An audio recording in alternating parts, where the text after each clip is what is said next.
Bonjour à toutes et à tous, je suis pasteur Steven Alembe, je suis responsable de Metanoia Ministries International et aussi pasteur de l'église El Shaddai.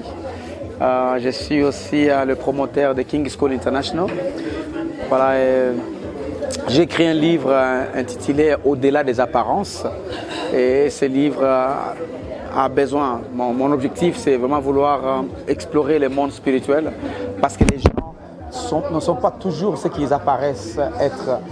Le monde comme il n'est pas toujours ce qu'il est. Donc les vérités de ce monde se cachent dans le monde spirituel. Donc voilà pourquoi je trouvais que dans nos églises, dans nos groupes, dans nos échanges, même les gens qui disent qu'ils suivent Jésus, vous trouvez qu'ils ne reflètent pas la puissance que Jésus avait. C'est apparemment il y a des choses qu'ils n'ont pas encore découvertes. Et j'ai senti que ma responsabilité en ce moment, c'est vouloir vraiment expliquer ces choses en amenant un livre qui va être à la disposition de tout le monde, qui va vouloir afin qu'il puisse explorer ce monde-là.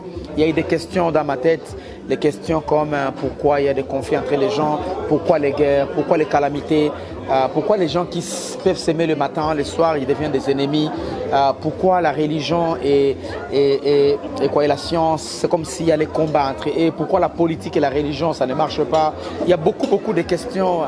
Pourquoi les chrétiens n'ont pas l'influence comme Jésus en avait à sa période.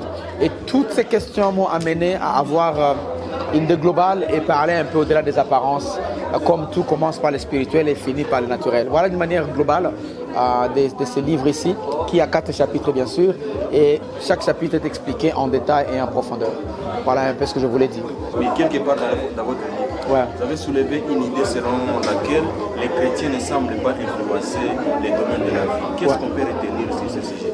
Voilà, dans ce domaine-là, je veux juste parler un peu parce que la réalité est que si vous regardez les chrétiens comparativement aux gens entre guillemets que les chrétiens appellent le païen, si le point d'influence sur la terre, vous trouvez que les chrétiens ne sont pas en avance. Et ça, c'est une réalité que nous voyons partout, dans toutes les villes, dans tous les villages.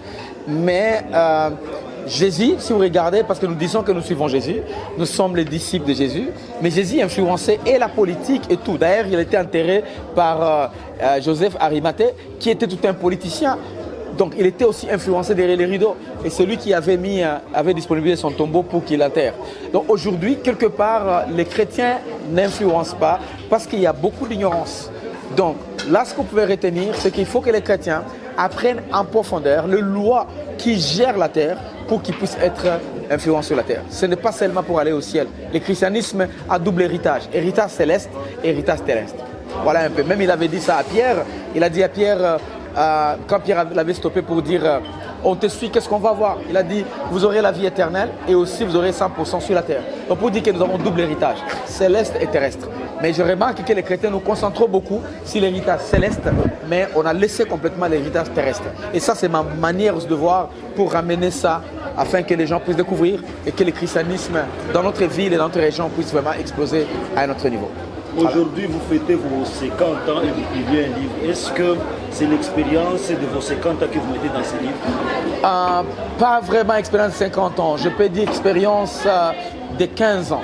Parce qu'avant les 15 ans, ok, on est grandi dans les religions, dans tout ça, mais il y avait beaucoup de ce qu'on a expérimenté différemment. Mais 15 ans de découverte, ça m'a aidé à réfléchir même les années d'avant. Donc moi, je peux dire que c'est l'expérience de 15 années dans les Seigneurs, avec connaissance, avec inspiration et révélation.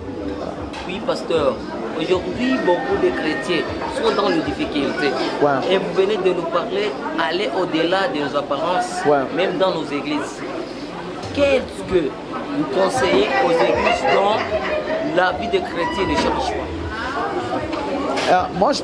Normalement, la responsabilité de chaque chrétien est individuelle. Maintenant, on ne peut pas aller au-delà de ce qu'on a été enseigné par nos pasteurs, malheureusement. Donc, la recherche de la connaissance. La Bible dit dans Osée 4,6 que par manque de connaissance, mon peuple périt. Donc, si les gens n'ont pas la connaissance, ça va refléter dans la pauvreté.